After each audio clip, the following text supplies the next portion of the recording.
ಭವಿಷ್ಯವನ್ನು ರೂಪಿಸ್ತಕ್ಕಂಥದ್ದಕ್ಕೆ ದೊಡ್ಡ ದೊಡ್ಡ ಕಂಪನಿಗಳ ಸಿಇಒ ಅನ್ನು ಕರೆತಂದಿರತಕ್ಕಂಥ ಶಾಂತಕುಮಾರ್ ಅವರ ಉದ್ದೇಶ ಇಷ್ಟೇ.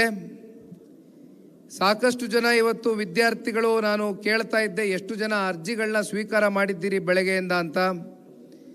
ಹತ್ತತ್ರ 800ಕ್ಕೂ ಹೆಚ್ಚು ಅರ್ಜಿಗಳನ್ನ ಸ್ವೀಕಾರವನ್ನು ಮಾಡಿದ್ದೇವೆ.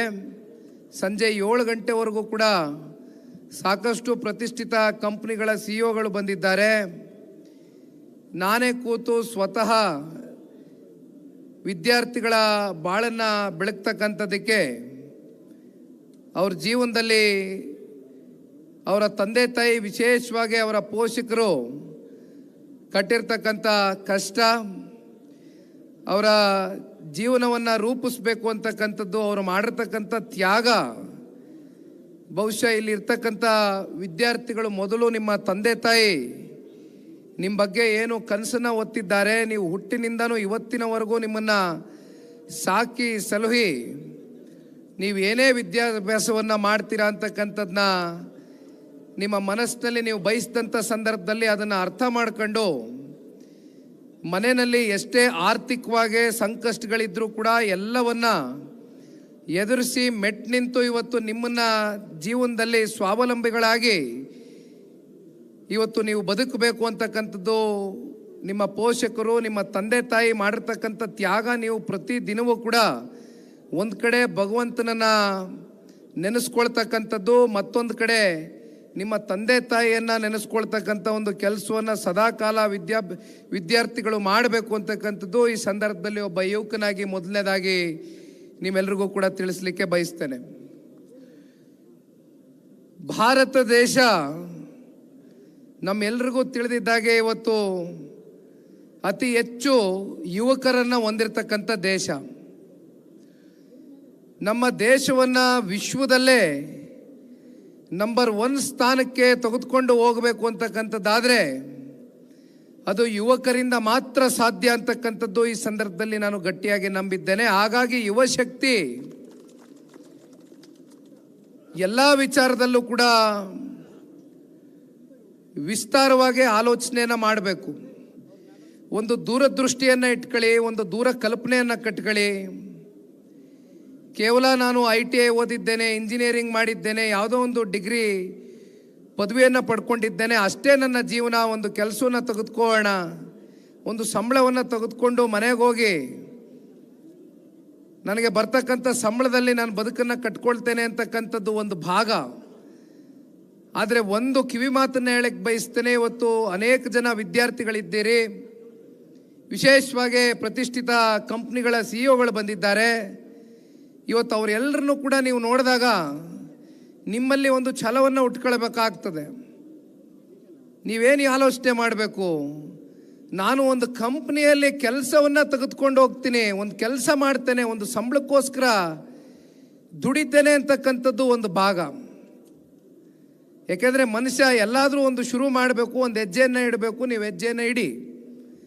ಆದರೆ ಮುಂದೊಂದು ದಿನ ನಿಮ್ಮ ಕಲ್ಪನೆ ಯಾವ ರೀತಿ, ನಿಮ್ಮ ದೂರದೃಷ್ಟಿ, ನಿಮ್ಮ ಆಲೋಚನೆಗಳು ಎಲ್ಲಿಗಿರಬೇಕು ಅಂದರೆ, ಮುಂದೊಂದು ದಿನ ನಾನು ಕೂಡ ಇಲ್ಲೇನು ಪ್ರತಿಷ್ಠಿತ ಕಂಪ್ನಿಗಳ ಸಿಇಒಗಳು ಬಂದಿದ್ದಾರೆ, 5,000ನೋ 10,000ನೋ ಜನಕ್ಕೆ ಕೆಲಸವನ್ನು ಕೊಟ್ಟಿರ್ತಕ್ಕಂಥ ಕಂಪ್ನಿಗಳು ಇವತ್ತೇನು ಇಲ್ಲಿ ಬಂದಿದ್ದಾರೆ, ಆ ಕಂಪ್ನಿಗಳ ಒಂದು ಸಿಇಒ ಸ್ಥಾನದಲ್ಲಿ ನಾವು ಕೂಡ ಒಂದು ದಿನ ಕೂತ್ಕೊಂಡು ಭವಿಷ್ಯದಲ್ಲಿ ಮತ್ತಷ್ಟು ವಿದ್ಯಾರ್ಥಿಗಳ ಭವಿಷ್ಯವನ್ನು ಕಟ್ತೇವೆ ಅಂತಕ್ಕಂಥ ಆತ್ಮವಿಶ್ವಾಸದಿಂದ, ಛಲದಿಂದ ಇವತ್ತು ದಯಮಾಡಿ ನಿಮ್ಮ ಕಲ್ಪನೆಗಳನ್ನ ಇಟ್ಕೊಳ್ಳಿ. ಏಕೆಂದರೆ ಇವತ್ತು ಬಹಳ ದೊಡ್ಡ ಮಟ್ಟದಲ್ಲಿ ಭಾರತ ದೇಶ ಬೆಳೀತಾ ಇದೆ. ಟೆಕ್ನಾಲಜಿ ಅಂತಕ್ಕಂಥದ್ದು ಇವತ್ತು ನಿಮ್ಮ ಅಂಗೈಯಲ್ಲಿದೆ. ಈಗ ಇರ್ತಕ್ಕಂಥ ಯುಗ ಬಹುಶಃ ಎಲ್ಲರ ಕೈಯಲ್ಲೂ ಕೂಡ ಸ್ಮಾರ್ಟ್ಫೋನ್ ಇದೆ. ಯಾವುದೇ ಒಂದು ವಿಚಾರವನ್ನು ನಾವು ಕಲ್ತ್ಕೊಳ್ಬೇಕು ಅಂತಕ್ಕಂಥ ಮನಸ್ಸು ಮಾಡಿದಂಥ ಸಂದರ್ಭದಲ್ಲಿ ಯಾವ ವಿಚಾರವನ್ನು ಬೇಕಾದರೂ ನೀವು ಕಲ್ತ್ಕೊಳ್ತಕ್ಕಂಥದ್ದಕ್ಕೆ ನಿಮಗೆ ಅವಕಾಶಗಳಿದೆ. ಟೆಕ್ನಾಲಜಿಗಳನ್ನ ನೋಡ್ತಾ ಇರಿ, ಏನೇನು ಬದಲಾಗ್ತಾ ಇದೆ. ನೀವು ಅಪ್ಗ್ರೇಡ್ ಆಗಿ, ನೀವು ಅಪ್ಡೇಷನ್ ಆಗಿ, ನೀವು ಅಪ್ಡೇಟ್ ಆಗಿ.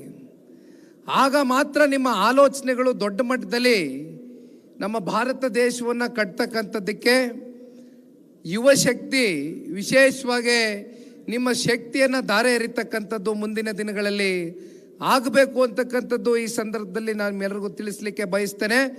ಒಂದು ಇಂಗ್ಲೀಷ್ನಲ್ಲಿ ಗಾದೆ ಇದೆ, ಒಂದು ಸೇಯಿಂಗ್ ಇದೆ, time and tide will not wait for anybody ಅಂತ. ಸಮಯ ಮತ್ತು ಸಮುದ್ರದ ಅಲೆಗಳು ಯಾರಿಗೂ ಕೂಡ ಕಾಯೋದಿಲ್ಲ. ಹಾಗಾಗಿ ನೀವು ಯಾರಿಗೂ ಕಾಯಬೇಕಾಗಿಲ್ಲ. ಪ್ರಪಂಚ ವಿಶಾಲವಾಗಿದೆ.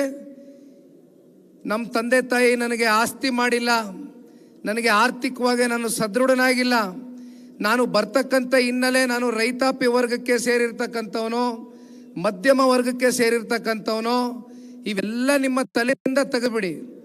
ಹುಟ್ಟು ಸಾವು ಅಂತಕ್ಕಂಥದ್ದು ನಾವು ಯಾರು ಕೂಡ ನಿರ್ಧಾರ ಮಾಡಲಿಕ್ಕಾಗೋದಿಲ್ಲ. ಅದು ಭಗವಂತ ನಿರ್ಣಯ ಮಾಡಿ ಕಳಿಸಿರ್ತಾನೆ ನಮಗೆ. ಇವತ್ತು ಈ ಭೂಮಿ ಮೇಲೆ ನಾವೇನು ಜನ್ಮ ತಾಳಿರ್ತೀವಿ, ಯಾವುದೋ ಒಂದು ಒಳ್ಳೆಯ ಉದ್ದೇಶಕ್ಕೋಸ್ಕರ ಭಗವಂತ ನಮಗೆ ಜನ್ಮ ನೀಡಿರ್ತಾನೆ. ಆ ಉದ್ದೇಶ ಏನು ಅಂತಕ್ಕಂಥದ್ದನ್ನ ನೀವುಗಳು ಇವತ್ತು ಅದನ್ನು ಆಲೋಚನೆ ಮಾಡಬೇಕಾಗ್ತದೆ. ಯಾಕೆಂದರೆ ಒಂದು, ನಾನು ಶಾಂತಕುಮಾರ್ ಅವ್ರ ಬಗ್ಗೆ ಹೇಳಲೇಬೇಕಾಗ್ತದೆ. ಅವರೇನು ರಾಜಕಾರಣದಲ್ಲೇ ಬದುಕು ಕಟ್ಕೊಳ್ಬೇಕು ಅಂತಕ್ಕಂಥದ್ದೇನು ಅನಿವಾರ್ಯತೆ ಏನಿಲ್ಲ. ನಾನಿಲ್ಲಿ ರಾಜಕಾರಣ ಮಾತಾಡ್ತಕ್ಕಂಥ ವೇದಿಕೆಯೂ ಅಲ್ಲ, ರಾಜಕಾರಣ ಮಾತಾಡೋದಕ್ಕೂ ಬಂದಿಲ್ಲ, ಮಾತಾಡೋದೂ ಇಲ್ಲ. ನಾನಿಲ್ಲಿ ಬಂದಿರತಕ್ಕಂಥದ್ದು ಶಾಂತಕುಮಾರ್ ಅವರ 4ನೇ ವರ್ಷದ ಈ ಉದ್ಯೋಗ ಮೇಳದ ಉದ್ದೇಶವನ್ನು ಗುರುತಿಸಿ ಅವರ ಜೊತೆಯಲ್ಲಿ ನಿಂತ್ಕೊಳ್ತಕ್ಕಂಥದ್ದಷ್ಟೇ ಅಲ್ಲ, ತಿಪ್ಟೂರು ವಿಧಾನಸಭೆಗೆ ಸೇರಿದಂತೆ ನಮ್ಮ ತುಮಕೂರಿಂದ ಬಂದಿರತಕ್ಕಂಥ ಅನೇಕ ಜಿಲ್ಲೆಗಳಿಂದನೂ ಕೂಡ ಸಾಕಷ್ಟು ಜನ ಇವತ್ತು ನೀವು ಬಂದಿದ್ದೀರಿ. ನಿಮ್ಮೆಲ್ಲರ ಜೊತೆ ನಾವು ಇರ್ತೇವೆ. ಯುವ ಸಮುದಾಯ ಇವತ್ತು ಈ ಸಮಾಜವನ್ನು ಕಟ್ತಕ್ಕಂಥ ಒಂದು ಕೆಲಸ ನಿಮ್ಮ ಜೊತೆಯಲ್ಲಿ ನಿಂತು ನಾನು ಒಬ್ಬ ಯುವಕನಾಗಿ ಬಂದಿದ್ದೇನೆ ಅಂತಕ್ಕಂಥ ಆತ್ಮವಿಶ್ವಾಸವನ್ನು ಮೂಡಿಸ್ತಕ್ಕಂಥದ್ದಕ್ಕೆ ಇವತ್ತು ಶಾಂತಕುಮಾರ್ ಅವ್ರ ಜೊತೆ ಬಂದು ನಿಂತಿದ್ದೇನೆ. ಶಾಂತಕುಮಾರ್ ಅವರು ನಾನು ಈಗ ತಾನೇ ಹೇಳ್ತಾ ಇದ್ದಂಗೆ ರಾಜಕಾರಣ ಅಂತಕ್ಕಂಥದ್ದು ಅವ್ರಿಗೆ ಅನಿವಾರ್ಯ ಏನಲ್ಲ. ಅವರು ಉದ್ಯಮಿಗಳಾಗಿಯೂ ಕೂಡ ಯಶಸ್ಸನ್ನು ಕಂಡಿರ್ತಕ್ಕಂಥವ್ರು. ಇವತ್ತು ರಾಜಕಾರಣ ಮಾಡಬೇಕಾಗಿರ್ತಕ್ಕಂಥದ್ದು ಅಥವಾ ರಾಜಕಾರಣಕ್ಕೆ ಬರಬೇಕು ಅಂತಕ್ಕಂಥ ಆಲೋಚನೆಯನ್ನು ಇಟ್ಕೊಂಡಿರ್ತಕ್ಕಂಥ ಮುಂದಿನ ಯುವಕರಿಗೆ ಒಂದು ಕಿವಿ ಮಾತನ್ನು ಹೇಳ್ತೇನೆ. ಬಹುಶಃ ನನ್ನ ಜೀವನದ ಇತಿಹಾಸವೂ ಕೂಡ ನೀವೆಲ್ಲರೂ ಕೂಡ ನೋಡಿದ್ದೀರಿ. ನಾನು ಒಂದು ರಾಜಕೀಯ ಕುಟುಂಬದ ಹಿನ್ನೆಲೆಗೆ ಸೇರಿರ್ತಕ್ಕಂಥವ. ಆದರೆ ಜೀವನ ಇರ್ಬೋದು, ಬದುಕಿರ್ಬೋದು, ಅದು ನಿಮ್ಮ ವ್ಯವಹಾರದಲ್ಲಿ ಇರ್ಬೋದು, ಅಥವಾ ರಾಜಕಾರಣದಲ್ಲಿರ್ಬೋದು, ಅಥವಾ ಇನ್ಯಾವುದೇ ವಿಚಾರದಲ್ಲಿರ್ಬೋದು, ಮನುಷ್ಯ ಮೊದಲು ಉದ್ದೇಶ ಒಳ್ಳೆಯದಿಟ್ಕೊಂಡು ಪ್ರಯತ್ನ ಮಾಡಬೇಕು. ಆ ಪ್ರಯತ್ನ ಯಾವತ್ತು ಫಲಕಾರಿ ಆಗಬೇಕು ಅಂತಕ್ಕಂಥದ್ದು ಆ ಭಗವಂತ ನಿರ್ಣಯ ಮಾಡಿರ್ತಾನೋ, ಅದು ನಿಮ್ಮ ತಂದೆ ತಾಯಿ ಮಾಡಿರ್ತಕ್ಕಂಥ ಪೂರ್ವಜರ ಒಂದು ಪುಣ್ಯ ಕೆಲಸ ಮುಂದೊಂದು ದಿನ ನಿಮ್ಮನ್ನು ಕಾಪಾಡುತ್ತೆ.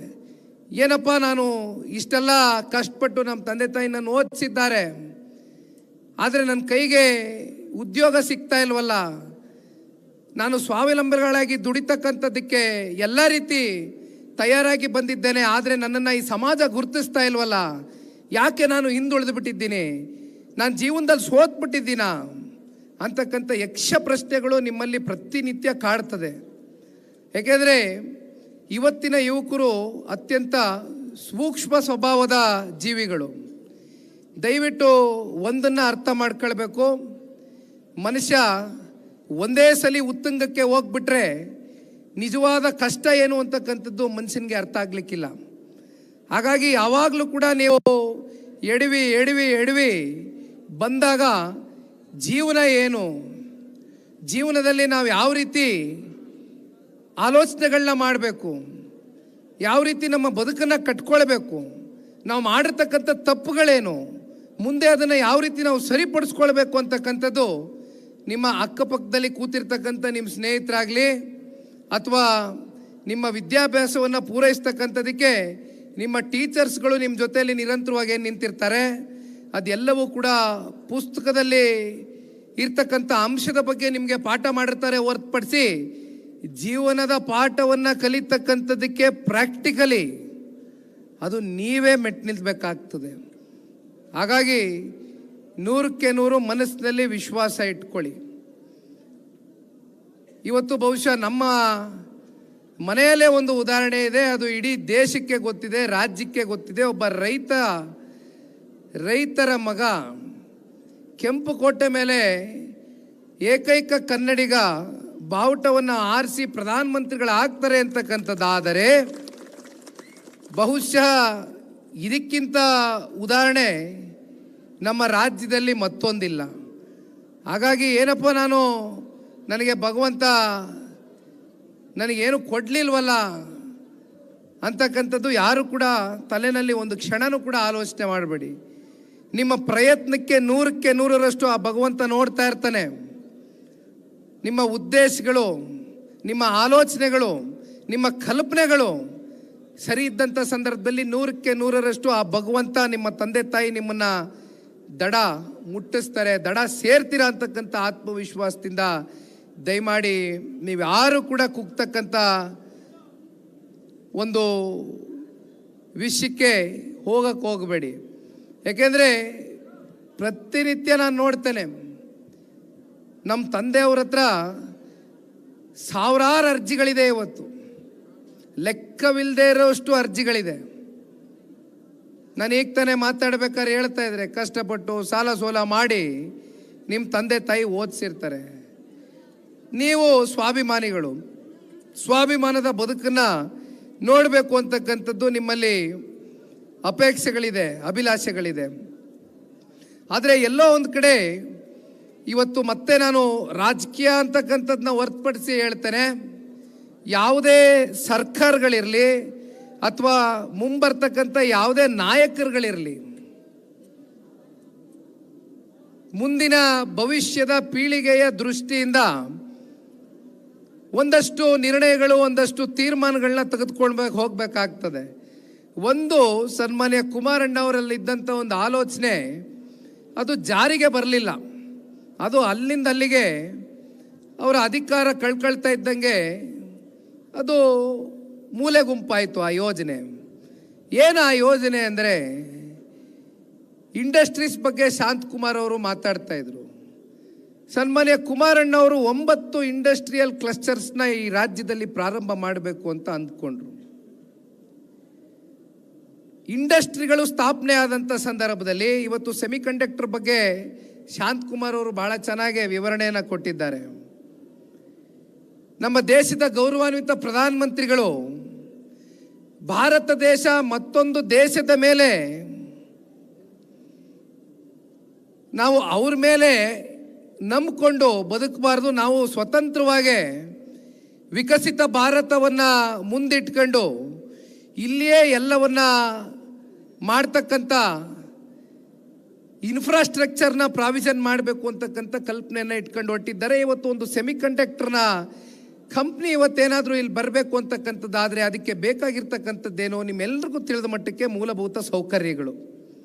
ಆ ಮೂಲಭೂತ ಸೌಕರ್ಯಗಳು ಕಲ್ಪಿಸ್ಬೇಕಾಗಿರ್ತಕ್ಕಂಥವ್ರು ಯಾರು? ನೀವ್ಯಾರನ್ನ ಆಯ್ಕೆ ಮಾಡಿ ಒಂದು ಸರ್ಕಾರ ಅಂತಕ್ಕಂಥ ರಚನೆ ಮಾಡ್ತಕ್ಕಂಥದ್ರಲ್ಲಿ ಒಂದು ಮುಖ್ಯವಾದಂಥ ಪ್ರಜಾಪ್ರಭುತ್ವದ ವ್ಯವಸ್ಥೆಯಲ್ಲಿ ಒಂದು ಪಾತ್ರವನ್ನು ವಹಿಸಿರ್ತೀರಿ. ನಾನು ಯುವಕರಿಗೆ ಒಂದು ಕಿವಿ ಮಾತನ್ನ ಹೇಳ್ತೇನೆ. ನಿಮಗೆಲ್ಲ ಗೊತ್ತಿದೆ, ಚುನಾವಣೆಗಳಲ್ಲಿ ಯಾವುದೇ ರಾಜಕೀಯ ಪಕ್ಷ ಇರ್ಬೋದು, ಅದು ಎಲ್ಲಿಂದ ಪ್ರಾರಂಭ ಆಯಿತು ಅಂತಕ್ಕಂಥದ್ದಕ್ಕೆ ಇವತ್ತು ನಾವು ಯಾರು ಕೂಡ ಉತ್ತರ ಕಂಡುಕೊಳ್ಳಿಕ್ಕಾಗೋದಿಲ್ಲ. ಒಂದು ದಿನದ ಆಮಿಷಕ್ಕೆ ಬಲಿಯಾಗಿ ಆ 5 ವರ್ಷಗಳ ಕಾಲ ಈ ಪ್ರಜಾಪ್ರಭುತ್ವದ ವ್ಯವಸ್ಥೆಯಲ್ಲಿ ನಿಮಗೆ ಚುನಾವಣೆಯಲ್ಲಿ ಇರ್ತಕ್ಕಂಥ ಹಕ್ಕನ್ನ ನೀವೇನು ಆ ಚುನಾವಣೆಗಳಲ್ಲಿ ನಾಯಕರನ್ನ ಹುಟ್ಟಾಕ್ತೀರಿ, ಆ ಸರ್ಕಾರವನ್ನು ಹುಟ್ಟಾಕ್ತೀರಿ. ನೀವು ಎಂಥ ಒಬ್ಬ ನಾಯಕನನ್ನು ನೀವು ಹುಟ್ಟಾಕ್ತಾ ಇದ್ದೀರಿ ಅಂತಕ್ಕಂಥ ಆಲೋಚನೆ ಆ ಒಂದು ಕ್ಷಣ ನೀವು ಮಾಡಿದಂಥ ಸಂದರ್ಭದಲ್ಲಿ ಬೆಳಗ್ಗೆ ಇಂದ ಸಂಜೆ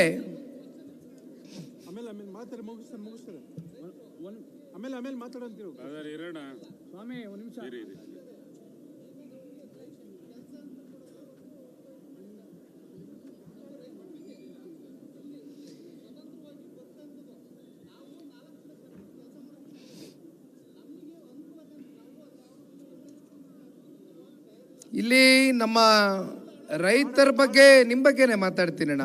ನನಗೆ ಅರ್ಥ ಆಯ್ತು ನಿಮ್ಮ ಪ್ರಶ್ನೆ, ಹೇಳಿ ಅಣ್ಣ.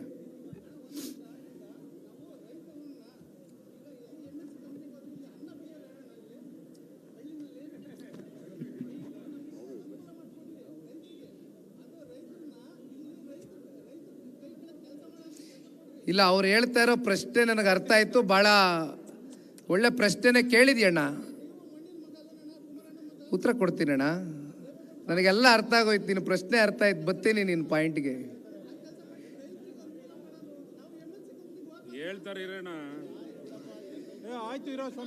ರೈತರ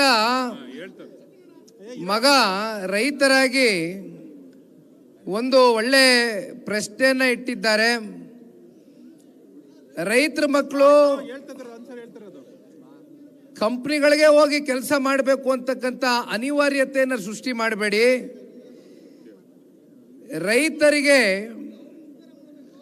ಹೊಸ ಹೊಸ ತಂತ್ರಜ್ಞಾನ ಇವತ್ತು ಬೇರೆ ಬೇರೆ ದೇಶಗಳಲ್ಲೂ, ಉದಾಹರಣೆಗೆ ಇಸ್ರೇಲ್ ಮಾದರಿಯ ಕೆಲವೊಂದಷ್ಟು ತಂತ್ರಜ್ಞಾನದ ಬಗ್ಗೆ ಅಲ್ಪ ಸ್ವಲ್ಪ ತಾವು ಕೂಡ ಅರ್ಥ ಮಾಡ್ಕೊಂಡಿದ್ದೀರಾ ಅಂತಕ್ಕಂಥದ್ದು ನಾನು ಭಾವಿಸಿದ್ದೇನೆ. ಇದೇ ಸನ್ಮಾನ್ಯ ಕುಮಾರಣ್ಣವರು ಇಸ್ರೇಲ್ಗೆ 2017 ಅಂದರೆ 18ರ ವಿಧಾನಸಭಾ ಚುನಾವಣೆ ಪೂರ್ವದಲ್ಲಿ ಹೋಗಿ ಬಂದರು. ಅಲ್ಲಿ ಇರ್ತಕ್ಕಂಥ ಕೆಲವೊಂದಷ್ಟು ರೈತರಿಗೆ ಅನುಕೂಲ ಆಗ್ತಕ್ಕಂಥ ತಂತ್ರಜ್ಞಾನದ ಬಗ್ಗೆನೂ ಕೂಡ ಅರ್ಥಕೊಂಡ್ರು. ಹಾಗಾಗಿ ಇಲ್ಲೊಬ್ಬ ಯುವಕ ಹೇಳ್ತಾ ಇರ್ತಕ್ಕಂಥದ್ದೇನು, ರೈತರ ಮಕ್ಕಳು MNC ಕಂಪ್ನಿಗಳಿಗೆ ಹೋಗಿ ಕೆಲಸ ಮಾಡಬೇಕು ಅಂತಕ್ಕಂಥದ್ದು ಅನಿವಾರ್ಯತೆ ಸೃಷ್ಟಿ ಮಾಡಬೇಡಿ, ನಮ್ಮನ್ನು ದೂಡಬೇಡಿ. ರೈತರ ಮಕ್ಕಳು ರೈತರಾಗೆ ಉಳಿತಕ್ಕಂಥದ್ದಕ್ಕೆ, ರೈತರಾಗಿ ಉಳಿಬೇಕು ಅಂತಕ್ಕಂಥದ್ದಾದರೆ ಅದಕ್ಕೆ ಪೂರಕವಾದಂಥ ಯೋಜನೆಗಳು, ಸಹಕಾರ, ಹೊಸ ಹೊಸ ತಂತ್ರಜ್ಞಾನವನ್ನು ನಮ್ಮ ರಾಜ್ಯಕ್ಕೆ ತಗೊಂಡು ಬರ್ತಕ್ಕಂಥ ನಿಟ್ಟಿನಲ್ಲಿ ತಾವೆಲ್ಲರೂ ಆಲೋಚನೆ ಮಾಡಿ, ಇವತ್ತಿನ ಯುವ ಸಮುದಾಯ, ನೀವು ರೈತ ಕುಟುಂಬಕ್ಕೆ ಸೇರಿರ್ತಕ್ಕಂಥ ಒಬ್ಬ ಯುವಕ ಅಂತಕ್ಕಂಥ ಹಿನ್ನೆಲೆಯಲ್ಲಿ ನಾನು ಈ ಮಾತನ್ನು ಹೇಳ್ತಾ ಇದ್ದೀನಿ ಅಂತ ಒಬ್ಬ ಯುವಕ ನನಗೆ ಹೇಳಿರ್ತಕ್ಕಂಥದ್ದು 100ಕ್ಕೆ 100 ನಿನ್ನ ಮಾತನ್ನು ಒಪ್ಕೊಳ್ತೀರಣ್ಣ. ಸತ್ಯವಾದಂಥ ಮಾತು. ಯಾಕೆಂದರೆ ಎಲ್ಲೋ ಒಂದು ಕಡೆ ರೈತರ ಮಕ್ಕಳಲ್ಲಿ ಒಂದು ಭಯ ಇದೆ. ಅವರ ತಂದೆ ತಾಯಿ ಅವರೇನು ಬೆಳೆ ಬೆಳೀತಕ್ಕಂಥದಕ್ಕೆ ಬೆಳೆಗಳನ್ನ ಹಾಕ್ತಾರೆ, ಅತಿವೃಷ್ಟಿನೋ ಅನಾವೃಷ್ಟಿನೋ ಆದಂಥ ಸಂದರ್ಭದಲ್ಲಿ ಅದು ಪ್ರತಿ ವರ್ಷವೂ ಕೂಡ ನೋಡ್ತೇವೆ. ಇತ್ತೀಚೆಗೆ ಅಲ್ಲಿ ನಮ್ಮ ಬೀದರ್ಗೆ ಹೋಗಿದ್ದೆ, ರಾಯಚೂರಿಗೆ ಹೋಗಿದ್ದೆ, ಕಲಬುರಗಿಗೆ ಹೋಗಿದ್ದೆ, ಯಾದಗಿರಿಗೆ ಹೋಗಿದ್ದೆ. ಅತಿವೃಷ್ಟಿ ಆಯಿತು, ರೈತರು ಹಾಕಿದಂಥ ಬೆಳೆ ಸಂಪೂರ್ಣವಾಗಿ ನಾಶ ಆಗಿತ್ತು. ಸಂಪೂರ್ಣವಾಗಿ ನಾಶ ಆಗಿತ್ತು. ಯಾಕೆಂದರೆ ಪ್ರಕೃತಿ ಇರ್ತಕ್ಕಂಥದ್ದು ಅದು ನಮ್ಮ ಕೈನಲ್ಲಿಲ್ಲ, ಅದು ಆ ಭಗವಂತನ ಆಟ. ಇಷ್ಟು ಪರೀಕ್ಷೆಗಳ ಮಧ್ಯನೂ ಕೂಡ ಒಬ್ಬ ರೈತ ಮತ್ತೆ ಅವನಿಗೆ ಬೇರೆ ಇನ್ಯಾವುದೇ ವ್ಯವಹಾರಗಳಾಗಲಿ, ವಹಿವಾಟುಗಳಾಗಲಿ ಇನ್ನೇನು ಆ ರೈತನಿಗೆ ಗೊತ್ತಿಲ್ಲ. ಆ ರೈತನಿಗೆ ಗೊತ್ತಿರೋದೇನು, ಭೂಮಿ ತಾಯಿನ ನಂಬ್ಕೊಂಡಿರ್ತಾನೆ. ಆ ಭೂಮಿ ತಾಯಿ ಕೈ ಕೊಟ್ಟರು ಅಷ್ಟೇ, ಆ ಭೂಮಿ ತಾಯಿ ಆಶೀರ್ವಾದ ಮಾಡಿದ್ರು ಅಷ್ಟೇ. ರೈತರು ಮತ್ತೆ ಅದೇನು ಬೆಳೆ ನಾಶ ಆಗದೆ ಮತ್ತೆ ಮುಂದಿನ ಬೆಳೆ ಬಗ್ಗೆ ಅವನು ಆಲೋಚನೆ ಮಾಡ್ತಾ ಇರ್ತಾನೆ. ಹಾಗಾಗಿ ಅಂಥ ರೈತರ ಜೀವನವನ್ನು ಹಸಿನಗೊಳಿಸ್ತಕ್ಕಂಥದ್ದಕ್ಕೆ, ಅವರಲ್ಲಿ ಆತ್ಮವಿಶ್ವಾಸವನ್ನು ತುಂಬಿಸ್ತಕ್ಕಂಥದ್ದಕ್ಕೆ ಒಂದಷ್ಟು ಕಾರ್ಯಕ್ರಮಗಳನ್ನ ರೂಪಿಸಿ ಅಂತಕ್ಕಂಥದ್ದು ಇಲ್ಲಿ ಇರ್ತಕ್ಕಂಥ ಒಬ್ಬ ಯುವಕ ಏನು ಹೇಳಿದ್ದಾರೆ. 100ಕ್ಕೆ 100 ನೀನು ಹೇಳ್ತಕ್ಕಂಥ ಮಾತು ಸತ್ಯಕರಣ. ಇವತ್ತು ನಾನೊಂದು ಮಾತನ್ನ ಹೇಳ್ತೇನೆ. ಯಾಕೆಂದರೆ ಇಲ್ಲಿ ಬರ್ತಾ ಹೆಣ್ಮಗಳು ಆ್ಯಂಕರಿಂಗ್ ಮಾಡಬೇಕಾದ್ರೆ ನನ್ನ ಚಿತ್ರರಂಗದಲ್ಲಿ ನಟಿಸಿರ್ತಕ್ಕಂಥ ಒಬ್ಬರು ನಟರು ಅಂತಕ್ಕಂಥದ್ದನ್ನು ಕೂಡ ಹೇಳ್ತಾ ನನ್ನನ್ನು ಈ ವೇದಿಕೆ ಮೇಲೆ ಬರಮಾಡ್ಕೊಂಡ್ರು. ಆದರೆ ಒಂದು ನಾನು ಇಲ್ಲಿ ಈ ಸಂದರ್ಭದಲ್ಲಿ ಹೇಳಬೇಕಾಗ್ತದೆ, ನಾನು ನನ್ನ ವೃತ್ತಿ ಜೀವನವನ್ನು ಕಂಡುಕೊಂಡಿದ್ದೆ. ಚಿತ್ರರಂಗದಲ್ಲಿ ಇದ್ದಿದ್ರು ಕೂಡ ಇವತ್ತು ಭಾಳ ಜನ ಹೇಳ್ತಾರೆ ನೀವು ಇನ್ನೂ ಅನೇಕ ಚಿತ್ರಗಳು ಮಾಡ್ಬೋದಾಗಿತ್ತು, ಇವತ್ತಿಗೂ ಮಾಡಬೇಕು ಅಂತಕ್ಕಂಥದ್ದು. ಆದರೆ ಇವತ್ತು ಯಾತಕ್ಕೋಸ್ಕರ ರಾಜಕಾರಣದತ್ತ ನಾನು ಮುಖವನ್ನು ಮಾಡಿದ್ದೇನೆ ಅಂದರೆ, ಎಲ್ಲೋ ಒಂದು ಕಡೆ ಇದು ಕೇವಲ ಜನತಾದಳ ಪಕ್ಷದ ಕಾರ್ಯಕರ್ತರುಗಳ ನಿರೀಕ್ಷೆ ಅಥವಾ ಜವಾಬ್ದಾರಿ ಅಥವಾ ಭರವಸೆ ಅಂತಕ್ಕಂಥ ಮಾತಲ್ಲ. ಎಲ್ಲೋ ಒಂದು ಕಡೆ ನನಗೆ ನಾನು ಕೂತ್ಕೊಂಡು ಪ್ರಶ್ನೆ ಮಾಡಿದಂಥ ಸಂದರ್ಭದಲ್ಲಿ ಇವತ್ತು ನಾನು ಬರ್ತಕ್ಕಂಥ ಹಿನ್ನೆಲೆ, ನಾನು ನೋಡಿರ್ತಕ್ಕಂಥ ವಾತಾವರಣ, ನಮ್ಮ ತಂದೆಯವರು ಮುಖ್ಯಮಂತ್ರಿಗಳಾಗಿ 2 ಬಾರಿ ಅತ್ಯಂತ ಅಲ್ಪ ಅವಧಿಯಲ್ಲಿ ಯಾವ ರೀತಿ ಜನರ ಜೊತೆ ಹತ್ತಿರವಾಗಿ, ಯಾಕಂದರೆ ನಾನು ಅನೇಕ ಸಂದರ್ಭದಲ್ಲಿ ಹೇಳಿದ್ದೇನೆ, ಒಬ್ಬ ರಾಜಕಾರಣಿಗೆ 2 ವಿಚಾರ ಇರಬೇಕು. ರಾಜಕಾರಣದ ಚತುರತೆಯೂ ಕೂಡ ಇರಬೇಕು. ಅದು ಪಕ್ಷ ಸಂಘಟನೆಯ ದೃಷ್ಟಿಯಿಂದ, ನಮ್ಮ ಎದುರಾಳಿಗಳನ್ನ ಎದುರಿಸ್ತಕ್ಕಂಥ ದೃಷ್ಟಿಯಿಂದ ಇಲ್ಲಿಂದ ಯೋಚನೆ ಮಾಡಬೇಕು. ಆದರೆ ಜನ ಯಾರು ಕಷ್ಟ ಅಂತ ಮನೆ ಹತ್ರ ಬರ್ತಾರೆ, ಯಾರು ಒಬ್ಬ ಬಡವ, ಒಬ್ಬ ರೈತ, ಒಬ್ಬ ಶೋಷಿತ ವರ್ಗದ ಆ ವರ್ಗದ ಜನರು ನಮ್ಮ ಹತ್ರ ಬಂದು ನಿಂತಂಥ ಸಂದರ್ಭದಲ್ಲಿ, ಅಥವಾ ನಮ್ಮ ವಿದ್ಯಾರ್ಥಿಗಳಿರ್ಬೋದು, ಅವರ ವಿದ್ಯಾಭ್ಯಾಸವನ್ನು ಪೂರೈಸ್ತಕ್ಕಂಥ ದೃಷ್ಟಿಯಿಂದ ಅವ್ರಿಗೆ ಹಣಕಾಸಿನ ಕೊರತೆ ಅಂತಕ್ಕಂಥದ್ದನ್ನ ಬರ್ತಕ್ಕಂಥ ವಿಚಾರಗಳು ನೋಡಿದ್ದೇವೆ. ಆರೋಗ್ಯದಲ್ಲಿ ಏರುಪೇರಾದಂಥ ಸಂದರ್ಭದಲ್ಲಿ ಲಕ್ಷಾಂತರ ರೂಪಾಯಿ ಹಣಕಾಸು ಖರ್ಚಾಗ್ತದೆ. ನಮ್ಮನ್ನು ಯಾಗಾದರೂ ಉಳಿಸಿ ಅಂತಕ್ಕಂಥ ವಿಚಾರದಲ್ಲಿ ಪ್ರತಿನಿತ್ಯ ನಾವು ಜನಸಾಮಾನ್ಯರನ್ನೇನು ಭೇಟಿ ಮಾಡ್ತಾ ಇರ್ತೇವೆ. ಎಲ್ಲೋ ಒಂದು ಕಡೆ ಒಬ್ಬ ಜನಪ್ರತಿನಿಧಿ ಆದವನು, ಒಬ್ಬ ನಾಯಕನ ಗುಣ ಹೇಗಿರಬೇಕು ಅಂದರೆ, ನೀವು ವಿರೋಧ ಪಕ್ಷದವ್ರ ಜೊತೆ ಅಥವಾ ನೀವು ಏನು ರಾಜಕೀಯ ಚತುರತೆ ಅಂತ ಅಂದೆ, ಅದಕ್ಕೆ ನಿಮ್ಮ ತಲೆಯನ್ನು ಉಪಯೋಗಿಸಿ. ಆದರೆ ಇಂಥ ಕಷ್ಟದಲ್ಲಿ ಕಷ್ಟ ಅಂತ ಬಂದಂಥ ಜನಗಳಿಗೆ ಅವ್ರಿಗೆ ಹೃದಯದಿಂದ ನೀವು ಆಡಳಿತವನ್ನು ಕೊಡಿ ಅಂತಕ್ಕಂಥದ್ದು ಸನ್ಮಾನ್ಯ ಕುಮಾರಣ್ಣವರಲ್ಲಿ ನೋಡಿ ನಾನು ಒಬ್ಬ ಯುವಕನಾಗಿ ಕಲ್ತಿರ್ತಕ್ಕಂಥ ಒಂದು ವಿಚಾರ. ಹಾಗಾಗಿ ದಯಮಾಡಿ ಇವತ್ತು ಚಿತ್ರರಂಗದಿಂದ ನಾನು ಇವತ್ತು ರಾಜಕಾರಣಕ್ಕೆ ಪ್ರವೇಶವನ್ನು ಮಾಡಿರ್ತಕ್ಕಂಥದ್ದು. ಇಲ್ಲಿ ಮತ್ತೆ ನಾನು ಎಲ್ಲರಲ್ಲಿ ಒಬ್ಬನಾದರೆ ಇದಕ್ಕೆ ಅರ್ಥ ಇಲ್ಲ. ಯಾರಾದರೂ ಒಂದಷ್ಟು ಜನ, ಯಾಕೆಂದರೆ ಒಬ್ಬ ನಿಖಿಲ್ ಕುಮಾರಸ್ವಾಮಿಯಿಂದ ಈ ಸಮಾಜವನ್ನು ಬದಲಾವಣೆ ಮಾಡಲಿಕ್ಕಾಗಲ್ಲ, ಈ ಸಮಾಜವನ್ನು ಕಟ್ಟಲಿಕ್ಕಾಗೋದಿಲ್ಲ. ನಮ್ಮ ಜೊತೆಯಲ್ಲಿ ಮುಂದಿನ ಭವಿಷ್ಯ ನಾನು ಹೇಳ್ತಾ ಇದ್ದೇನೆ, ಮತ್ತೆ ಮತ್ತೆ ಒತ್ತಿ ಹೇಳ್ತಾ ಇದ್ದೇನೆ, ಭಾರತ ದೇಶದಲ್ಲಿ ಅತಿ ಹೆಚ್ಚು ಯುವಕರು ಇವತ್ತು ಪ್ರತಿನಿಧಿಸ್ತಾ ಇದ್ದಾರೆ. ಎಂಥ ಒಬ್ಬ ನಾಯಕನನ್ನು ನೀವು ಸೃಷ್ಟಿ ಮಾಡ್ತಕ್ಕಂಥ ಒಂದು ಪ್ರಜಾಪ್ರಭುತ್ವದ ವ್ಯವಸ್ಥೆಯಲ್ಲಿ ನಿಮಗೆ ಶಕ್ತಿ ಇದೆ. ದಯಮಾಡಿ ಆಲೋಚನೆ ಮಾಡಿ ಯಾರಿಗೆ ಮತವನ್ನು ಹಾಕ್ತೇವೆ, ಎಂಥವರು ಮುಂದಿನ ದಿನಗಳಲ್ಲಿ ನಾಯಕನನ್ನು ನಾವು ಮಾಡ್ತೇವೆ ಅಂತಕ್ಕಂಥ ಆಲೋಚನೆಯನ್ನು ಇಟ್ಕೊಳ್ಳಿ. ಯಾಕೆಂದರೆ ನಿಮ್ಮ ಕ್ಷೇತ್ರದ, ನಿಮ್ಮ ಜಿಲ್ಲೆಯ, ನಿಮ್ಮ ರಾಜ್ಯದ, ನಮ್ಮ ರಾಜ್ಯದ ಸರ್ವಾಂಗೀಣ ಅಭಿವೃದ್ಧಿ ಆಗಬೇಕು ಅಂತಕ್ಕಂಥದ್ದಾದರೆ ಒಳ್ಳೆಯ ನಾಯಕರ ಅಗತ್ಯತೆ ಕರ್ನಾಟಕ ರಾಜ್ಯಕ್ಕಿದೆ. ಏಕೆಂದರೆ ನಿಮ್ಮೆಲ್ಲರಿಗೂ ಗೊತ್ತಿದೆ, ಕರ್ನಾಟಕ ರಾಜ್ಯ ಅತ್ಯಂತ ಸಂಪತ್ತು ಭರಿತವಾದಂಥ ನಾಡು. ಆದರೆ ಈ ಸಂಪತ್ತು ಭರಿತವಾದಂಥ ನಾಡನ್ನು ಸಮಾಜ ಕಟ್ತಕ್ಕಂಥ ದೃಷ್ಟಿಯಲ್ಲಿ ಚಿಂತನೆ ಮಾಡ್ತಕ್ಕಂಥವ್ರು, ಆಲೋಚನೆ ಮಾಡ್ತಕ್ಕಂಥವ್ರು, ಹೆಜ್ಜೆಯನ್ನು ಇಡ್ತಕ್ಕಂಥ ನಾಯಕರುಗಳನ್ನ ದಯಮಾಡಿ ಮುಂದಿನ ದಿನಗಳಲ್ಲಿ ಸೃಷ್ಟಿಯನ್ನು ಮಾಡ್ತೀರಾ ಅಂತಕ್ಕಂಥದ್ದನ್ನು ಈ ಸಂದರ್ಭದಲ್ಲಿ ನಾನು ಗಟ್ಟಿಯಾಗಿ ನಂಬ್ಕೊಂಡಿದ್ದೇನೆ. ಒಂದಷ್ಟು ವಿಚಾರಗಳು ಶಾಂತಣ್ಣವರು ಕ್ಷೇತ್ರದ ಸಮಸ್ಯೆ ಬಗ್ಗೆ, ನೀರಾವರಿಯ ವಿಚಾರ ಬಗ್ಗೆ ಅವರು ಮಾಡಿರ್ತಕ್ಕಂಥ ಹೋರಾಟಗಳು, ಪ್ರತಿಭಟನೆಗಳು, ಜೊತೆಯಲ್ಲಿ ಪಾದಯಾತ್ರೆಗಳ ಬಗ್ಗೆ ಸ್ಮರಿಸ್ಕೊಳ್ತಾ ಇದ್ರು. ಬಹುಶಃ ಶಾಂತಕುಮಾರ್ ಅವ್ರಿಗೆ ಈ ಕ್ಷೇತ್ರದ ಬಗ್ಗೆ ಇರ್ತಕ್ಕಂಥ ಕಾಳಜಿ, ನಾನು ಅವ್ರನ್ನ ವೈಯಕ್ತಿಕವಾಗಿ ಕೂತು ಮಾತನಾಡಬೇಕಾದ್ರೆ ಒಂದು ಪಕ್ಷ ಸಂಘಟನೆಯ ದೃಷ್ಟಿಯ ಹಿನ್ನೆಲೆಯಲ್ಲಿ ಕರೆದಂಥ ಸಂದರ್ಭದಲ್ಲಿಯೂ ಕೂಡ ಅವರು ಕ್ಷೇತ್ರದ ಸರ್ವತೋಮುಖ ಅಭಿವೃದ್ಧಿಯ ಬಗ್ಗೆ ಚಿಂತನೆಯನ್ನು ಮಾಡ್ತಾ ಇರ್ತಾರೆ. ಕ್ಷೇತ್ರದಲ್ಲಿರ್ತಕ್ಕಂಥ ಸಮಸ್ಯೆಗಳ ಬಗ್ಗೆ ನನಗೆ ಪದೇ ಪದೇ ಮನವರಿಕೆಯನ್ನು ಮಾಡಿಕೊಡ್ತಾ ಇರ್ತಾರೆ. ಶಾಂತಕುಮಾರ್ ಅವ್ರಿಗೆ 100ಕ್ಕೆ 100ರಷ್ಟು ಆ ಯುವಕರ ಹಾಗೂ ಅವರ ಪೋಷಕರ ಆಶೀರ್ವಾದ ಇದೆ, ಅವರ ಸಹಕಾರ ಇದೆ. ಮುಂದೊಂದು ದಿನ ನೀವು ಅವರ ಪ್ರತಿನಿಧಿಗಳಾಗಿ ವಿಧಾನಸಭೆ ಮೆಟ್ಲನ್ನು ಕೂಡ ಹತ್ತಕ್ಕಂಥ ಒಂದು ಅವಕಾಶ ಭಗವಂತ ನಿಮಗೆ ನೀಡಲಿ. ಅದು ಮತ್ತೆ ನೀವು ವಾಪಸ್ಸು ಅವ್ರಿಗೆ ಅವರ ಜೀವನವನ್ನು ರೂಪಿಸ್ತಕ್ಕಂಥದ್ದಕ್ಕೆ ದಾರಿ ಎರಿತಕ್ಕಂಥ ಒಂದು ಕೆಲಸವೂ ಕೂಡ ನೀವು ಮುಂದಿನ ದಿನಗಳಲ್ಲಿ ಮಾಡಬೇಕಾಗ್ತದೆ ಅಂತಕ್ಕಂಥದ್ದನ್ನು ಹೇಳ್ತಾ, ಸಾಕಷ್ಟು ಜನ ಗಣ್ಯರು ಬಂದಿದ್ದೀರಿ, ದಯಮಾಡಿ